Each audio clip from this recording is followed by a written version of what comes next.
अगर आपने कभी किसी चेस ग्रैंडमास्टर को बुलेट चेस का गेम खेलते हुए देखा है जहां हर प्लेयर के पास पूरे गेम के लिए बमुश्किल 1 मिनट होता है, तो आपने प्योर इंट्यूशन को काम करते हुए देखा है। ग्रैंडमास्टर बोर्ड पर एक नज़र डालता है, दशकों की प्रैक्टिस से बने इंस्टेंट पैटर्न रिकग्निशन पर भरोसा करता है और हाफ ए सेकंड से भी कम समय में नाइट को मूव कर देता है। आमतौर पर यह एक ग्रेट मूव होता है, लेकिन अगर आप उसी ग्रैंडमास्टर के सामने एक डीपली डिसेप्टिव पजल रखते हैं जहां साफ दिखने वाला नाइट का मूव 6 स्टेप्स बाद एक सटैक्टिकल ट्रैप की तरफ ले जाता है, तो बुलेट चेस फेल हो जाता है। इस डिसेप्टिव ट्रैप को सॉल्व करने के लिए मास्टर को रुकने, अपने इंस्टेंट रिफ्लेक्स को शांत करने, एक मेंटल नोटपैड निकालने और सिस्टमैटिकली कैलकुलेट करने की जरूरत होती है कि अगर मैं यहां मूव करता हूं तो वह वहां मूव करती है, फिर मैं रूक को सैक्रिफाइस करता हूं, लेकिन वेट, क्या इससे मेरी बैक रैंक एक्सपोज्ड रह जाती है? 2011 में साइकोलॉजिस्ट डैनियल काहनेमैन ने अपनी landmark book thinking fast and slow में इसी डुअलिटी के लिए एक फ्रेमवर्क को पॉपुलराइज किया। उन्होंने ह्यूमन कॉग्निशन को 2 डिस्टिंक्ट ऑपरेटिंग मोड्स में कैटेगराइज किया। सिस्टम 1 यानी फास्ट, इंट्यूटिव, ऑटोमेटिक।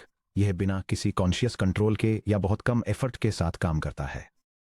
ये वही है जो आपको bread and dash dash phrase को बटर के साथ कंप्लीट करने देता है, किसी फ्रेंड की आवाज में इमोशन को पहचानने में मदद करता है, या किसी खाली हाईवे पर आपकी कार को स्टीयर करने में मदद करता है। सिस्टम 2 यानी स्लो, डेलिब्रेट, एनालिटिकल। यह डिमांडिंग मेंटल ऑपरेशंस के लिए कॉन्शियस एफर्ट एलोकेट करता है। यह तब एक्टिवेट होता है जब आप 17 टाइम्स 24 कैलकुलेट करते हैं, अपने टैक्स रिटर्न्स फिल करते हैं, या किसी मल्टी थ्रेडेड कूडा कर्नल में रेस कंडीशन को डिबग करते हैं। पिछले 1 डेकेड से डीप लर्निंग रिवॉल्यूशन, जो उन standard auto regressive transformer architectures में क्यूमिनेट हुआ जिन्हें हमने चैप्टर्स 8, 9, 15 और 16 में डिसेक्ट किया था, सिस्टम 1 की एक एस्टोनिशिंग ट्रायम्फ रहा है। जब एक 70 बिलियन पैरामीटर ट्रांसफार्मर किसी सीक्वेंस में नेक्स्ट टोकन को प्रेडिक्ट करता है, तो वो ऐसा एक सिंगल अनवेवरिंग फॉरवर्ड पास में करता है। ये पर टोकन फ्लोटिंग पॉइंट ऑपरेशंस या फ्लॉप्स का एक फिक्स्ड नंबर कंज्यूम करता है, चाहे वो एक सिंपल सेंटेंस में वर्ड इजर को प्रेडिक्ट कर रहा हो या फर्मेट्स लास्ट थ्योरम को प्रूव करने की कोशिश कर रहा हो। इस सेक्शन में हम एक्सप्लोर करने जा रहे हैं कि क्यों ये ट्रेडिशनल सिंगल पास आर्किटेक्चर एक फंडामेंटल वॉल से टकराता है जब इसका सामना कॉम्प्लेक्स रीजनिंग से होता है, कैसे hardware execution limits standard auto regressive models को कंस्ट्रेन करती हैं, और कैसे modern AI landscape explicit system two inference time compute की तरफ पिवट कर रहा है। Section break, the constant cost trap of auto regressive generation. ये समझने के लिए कि क्यों ट्रेडिशनल लार्ज लैंग्वेज मॉडल्स यानी एलएम्स सिर्फ सिस्टम 1 इंजनों की तरह काम करते हैं, हमें करीब से देखना होगा कि एक standard auto regressive forward pass under the hood कैसे एग्जीक्यूट होता है। चैप्टर 8 और 9 के मैथ ब्रेकडाउन से याद करें कि एक decoder only transformer L stacked layers के जरिए इनपुट सीक्वेंस ऑफ टोकन्स को प्रोसेस करता है। हर जनरेटेड टोकन टी के लिए मॉडल ऑपरेशंस का एक डिटर्मिनिस्टिक सीक्वेंस एग्जीक्यूट करता है।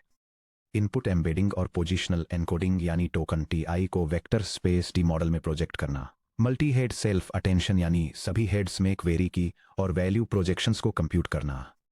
Bold Q equals bold X times bold W subscript Q bold K equals bold X times bold W subscript K bold V equals bold X times bold W subscript V, और K V cache पर attention matrix multiplications calculate करना।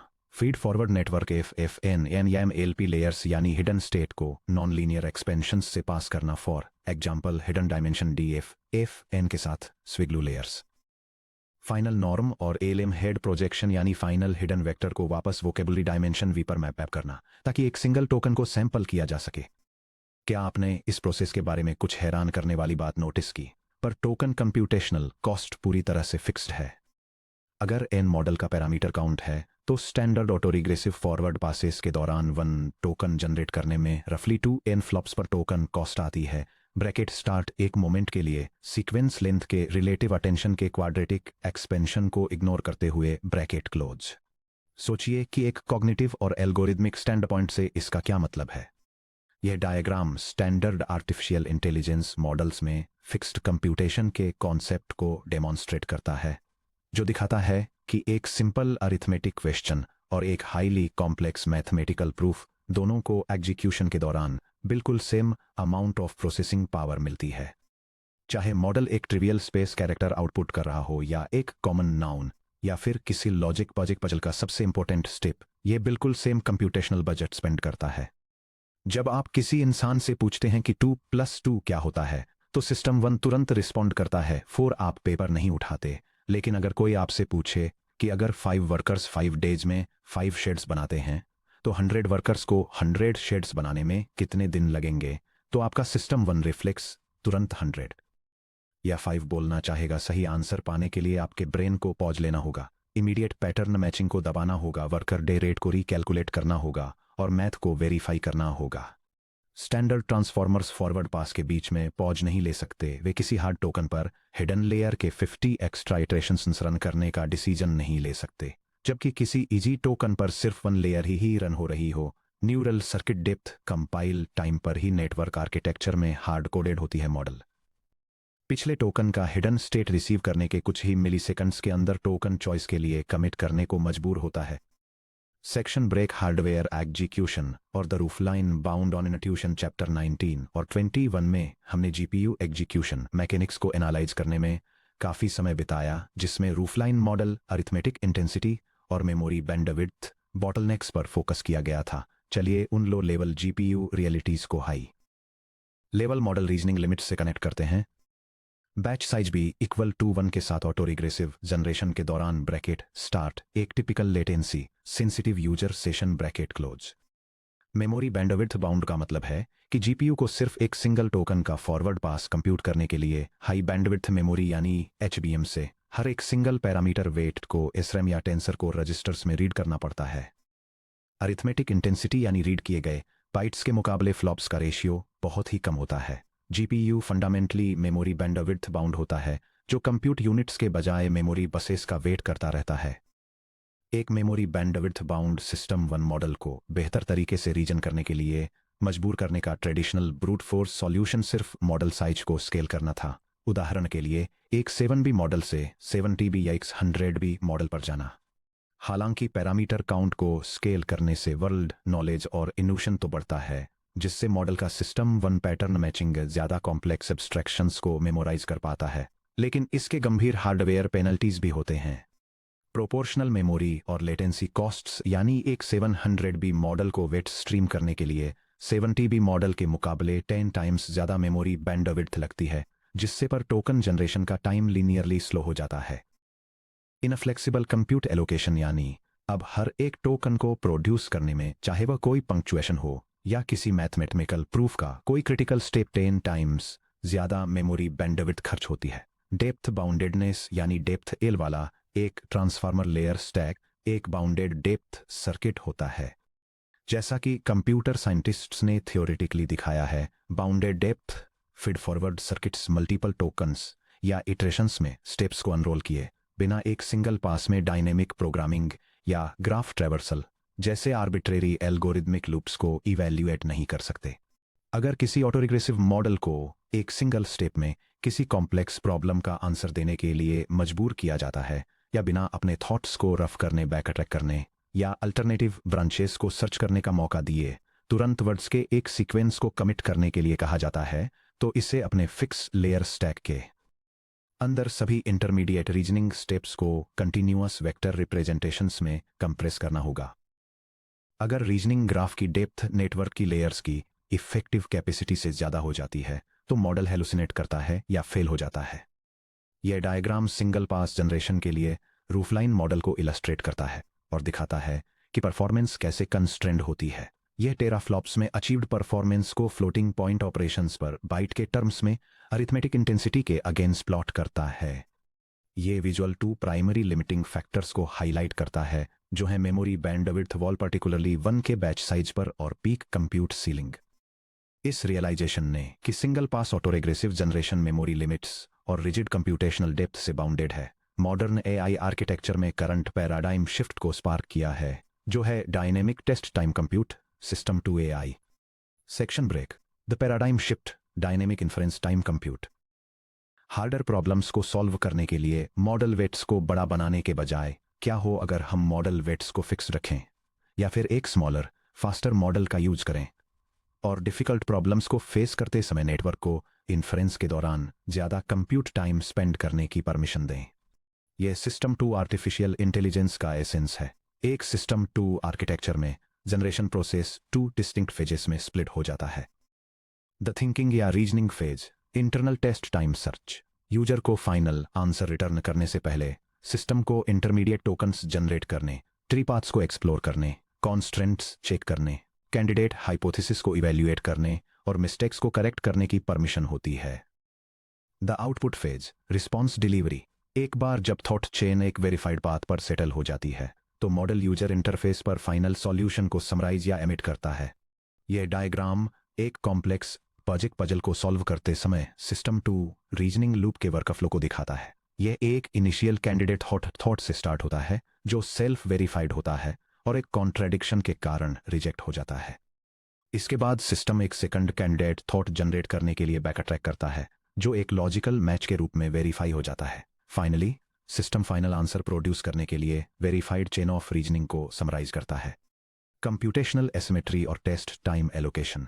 Real world में problem instances के बीच computational asymmetry को consider कीजिए।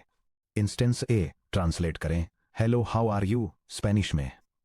Required reasoning depth low, optimal test time compute minimal, single system one pass. Instance B CUDA में एक deadlock free concurrent lock free queue design करना जो आर्बिट्रेरी एटॉमिक राइट्स को handle करे। Required reasoning depth high, optimal test time compute high, multiple candidate branches, memory ordering, semantics का validation, thought tokens की chain के जरिए स्ट्रेस सिमुलेशन। इन्फ्रेंस कंप्यूट को static model size से डीकपल करके system 2 architectures cost equation को rebalance करते हैं। इजी क्वेरीज कुछ ही फ्लॉप्स में तुरंत रिस्पॉन्स देती हैं। हार्ड क्वेरीज एक एक्सटेंडेड थिंकिंग प्रोसेस को ट्रिगर करती हैं जिससे पहला यूजर फेसिंग वर्ड आने से पहले हजारों इंटरमीडिएट थॉट टोकन्स कंज्यूम होते हैं। यही डायनेमिक्स मॉडर्न रीजनिंग सिस्टम्स जैसे डीपसीक R1 को पावर देता है जिसे हमने चैप्टर 17 में इंट्रोड्यूस किया था।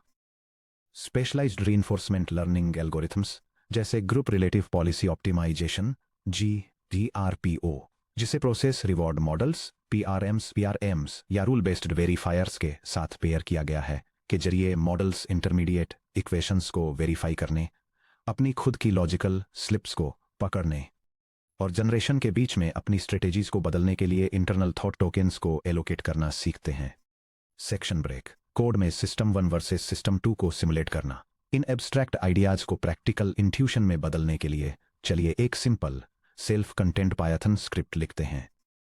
हम एक कॉन्सेप्चुअल बेंचमार्क बनाएंगे जो कंपेयर करेगा सिस्टम 1 जनरेटर, जो एक सिंगल हिल पास जनरेशन फंक्शन है जो बिना किसी एक्स्ट्रा ओवरहेड के तुरंत प्रॉब्लम को सॉल्व करने की कोशिश करता है, और सिस्टम 2 इंजन जो एक इटरेटिव रीजनिंग लूप है जो कैंडिडेट थॉट स्टेप्स जनरेट करता है, उन्हें एक वेरिफिकेशन फंक्शन के साथ इवैल्यूएट करता है, जरूरत पड़ने पर बैक ट्रैक करता है और वेरिफिकेशन पास होने के बाद ही आंसर प्रोड्यूस करता है। हम उन मैट्रिक्स को प्रोफाइल करेंगे जो सिस्टम इंजीनियर्स के लिए जरूरी हैं, जैसे token consumption, time to first thought, total latency और सॉल्यूशन एक्यूरेसी। ये स्क्रिप्ट लैंग्वेज मॉडल्स के लिए 2 डिफरेंट इन्फ्रेंस स्ट्रेटेजीज को सिमुलेट और कंपेयर करती है। फर्स्ट स्ट्रेटेजी जो क्विक इंट्यूशन को रिप्रेजेंट करती है, सिंगल पास में डायरेक्ट रिस्पॉन्स जनरेट करती है जो फास्ट है लेकिन कॉम्प्लेक्स टास्क्स के साथ स्ट्रगल करती है। सेकंड स्ट्रेटेजी जो डेलिब्रेट रीजनिंग को रिप्रेजेंट करती है, हार्डर प्रॉब्लम्स को सॉल्व करने के लिए इटरेटिव स्टेप्स, वेरिफिकेशन और पोटेंशियल बैक ट्रैकिंग का यूज करती है, जिससे हायर लेटेंसी और टोकन यूसेज होता है। सिमुलेशन इजी और हार्ड दोनों क्वेश्चंस पर उनके परफॉर्मेंस, एक्यूरेसी और रिस्पॉन्स टाइम्स को कंपेयर करने के लिए एक बेंचमार्क रन करता है। आउटपुट और इंजन ट्रेड ऑफ्स को एनालाइज करना। अगर आप ऊपर दी गई स्क्रिप्ट को रन करते हैं तो आपको एक क्लियर ट्रेड ऑफ प्रोफाइल दिखेगा। इजी प्रॉब्लम्स के लिए सिस्टम 1 लगभग 100 मिलीसेकंड्स में 20 टोकन्स के साथ खत्म हो जाता है और एक हाई सक्सेस रेट अचीव करता है। सिस्टम 2 में थोड़ा अननेसेसरी ओवरहेड होता है, लगभग 325 मिलीसेकंड्स और 65 टोकन्स का, क्योंकि यह अभी भी एक वेरिफिकेशन चेक रन करता है। हार्ड प्रॉब्लम्स के लिए सिस्टम 1 जल्दी फेल हो जाता है। यह 100 मिलीसेकंड्स के अंदर आउटपुट दे देता है, लेकिन इसका आंसर इनकरेक्ट होता है क्योंकि इसमें लॉजिक ट्रैप को सॉल्व करने के लिए इंटरनल कंप्यूटेशनल डेप्थ की कमी थी। सिस्टम 2 काफ़ी ज़्यादा समय लेता है, लगभग 600 से 1200 मिलीसेकंड्स, और मल्टीपल वेरिफिकेशन लूप्स में 150 प्लस टोकन्स कंज्यूम करता है, लेकिन यह सक्सेसफुली प्रॉब्लम को सॉल्व कर लेता है। Section break. GPU system engineers और कर्नल डिजाइनर्स के लिए इसके इम्प्लीकेशंस। कूडा कर्नल्स और इन्फ्रेंस सर्वर्स लिखने वाले सिस्टम्स प्रोग्रामर्स के रूप में यह कॉग्निटिव डिस्टिंक्शन हमारे लिए क्यों मैटर करता है? क्योंकि system 2 paradigms LLM serving infrastructure के वर्कलोड कैरेक्टरिस्टिक्स को ड्रामेटिकली बदल देते हैं। Exploding KV cache sizes. Long thought sequences का मतलब है कि कॉन्टेक्स्ट लेंथ स्केल होकर 1K से 2K टोकन्स से लेकर 32K से 128 इंटरमीडिएट रीजनिंग टोकन्स प्रति रिक्वेस्ट तक पहुंच जाती हैं। मेमोरी मैनेजमेंट टेक्निक्स जैसे कि पेज अटेंशन, जिसके बारे में हम बाद के चैप्टर्स में डिस्कस करेंगे, आउट ऑफ मेमोरी यानी ओएम फॉल्ट्स को रोकने के लिए क्रिटिकल हो जाती हैं। Asynchronous user interfaces. Traditional LLMs visible tokens को सीधे क्लाइंट यूआई पर उतनी ही तेजी से स्ट्रीम करते हैं जितनी तेजी से वे जनरेट होते हैं।